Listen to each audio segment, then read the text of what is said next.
સ્વાગત છે તમારું કિચન ગાર્ડન ની સિરીઝમાં। તો તમને આ એરિયા દેખાય છે એમાં અમે એસ્ટાબ્લિશ કરવાના છીએ કિચન ગાર્ડન। આ છે આપણો વર્ક એરિયા અને આજે આપણે અહીંયા ગ્રો કરશું સ્ટ્રોબેરી। આજે આપણે લાવ્યા છું સ્ટ્રોબેરી નું ઝાડ જે તમને પડે 30 થી 50 રૂપિયાનું। તો આપણે અહીંયા કરશું સ્ટ્રોબેરી નું પ્લાન્ટેશન। તો આપણે આની ડેપ્થ જેટલો ખાડો ખોદી લેવાનો છે, પછી આનામાં સો કરી દેવાનું છે, પછી એમાં થોડીક માટી નાખવાની, વર્મી કમ્પોસ્ટ એડ કરવાનું। તો આ આપણો ખાડો ફિલ થઈ ગયો છે।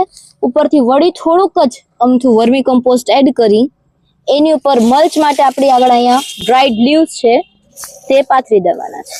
જો તમે ગ્રો બેગમાં સ્ટ્રોબેરી પ્લાન્ટ કરવા માંગતા હો તો તમારે 60% સોઇલ, 20% વર્મી કમ્પોસ્ટ અને 20% કોકોપીટ લઈ લેવાનું। સ્ટ્રોબેરીના પ્લાન્ટને જ્યાં 6 થી 8 કલાક તડકો મળે એવી જગ્યાએ વાવવું અને માટીને ભેજવાળી રાખવી, જેનાથી તમને સૌથી બેસ્ટ શૂટિંગ મળશે।